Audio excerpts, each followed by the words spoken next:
propane liquide, et ça prend exactement les mêmes volumes. C'est-à-dire qu'au lieu d'avoir des centaines de camions-citernes d'eau, vous avez des centaines de camions-citernes de propane. Ce n'est pas nécessairement un programme ce qui me concerne, et c'est une des raisons pour lesquelles cette technique a peu performé. Mais elle a malgré tout été utilisée au Québec. En novembre 2009, on a fait une petite fracturation expérimentale. Cette société cherche à vendre son produit en disant « water-free fracturation », c'est-à-dire une compagnie qui propose de la fracturation sans eau. Donc, ça élimine toutes les objections des milliers de produits. Mais on parle de propane liquide.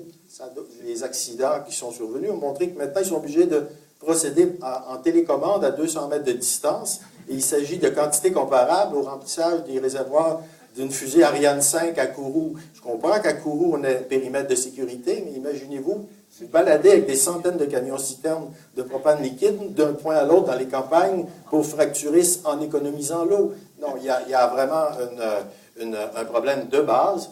Toute fracturation demande de créer ces fractures, d'injecter le sable qui doit être entraîné dedans. Et oui, j'avais mis une dernière diapo sur les autres techniques.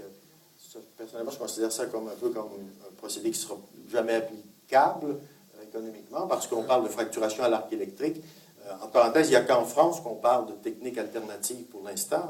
Au Canada, on parle beaucoup des problèmes liés à la fracturation hydraulique et les gens parlent d'utiliser des produits biodégradables, écologiques, en remplacement de produits chimiques. Mais tout ça, c'est pour endormir le problème. Le problème fondamental, c'est ce qui se passe après abandon avec tout le gaz associé au pétrole, quand on a un gisement de pétrole, qui demeure présent et qui menace les nappes phréatiques. Même si vous n'avez pas injecté de produits chimiques, vous avez créé une possibilité de circulation des profondeurs vers le haut.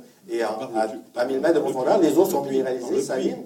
Vous dites par le puits. Par le puits ou des fractures naturelles. Il y a des cas de contamination mais ça, c'est par des fractures naturelles. C'est le rôle des ingénieurs de faire en sorte qu'on ne réactive pas une faille. C'est leur métier.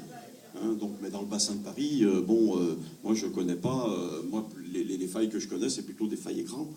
Et d'ailleurs qui ont permis, en certains cas, justement, de constituer des gisements conventionnels.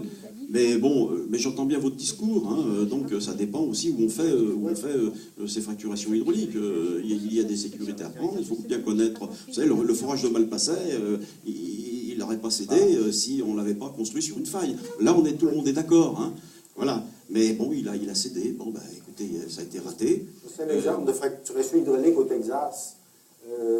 Ça vient d'une publicité d'une compagnie qui fait ce qu'on appelle l'écoute microsismique. Vous avez 4 puits ici, horizontaux, dans lesquels on a fait la fracturation simultanément dans les 4 puits. Les points rouges, ce sont les endroits où ça craque.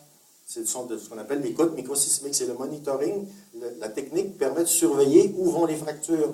Et dans cette explication qu'on peut retrouver sur Internet, l'ingénieur géologue explique que voici, quand on contrôle bien le processus, on a environ, chaque petit carré représente 500 pieds, donc un peu moins de 150 mètres environ. Donc, vous voyez, d'un forage, ça peut aller à 300-400 mètres de chaque côté. En fait, il y a jusqu'à 1000 pieds ici, donc 300 mètres.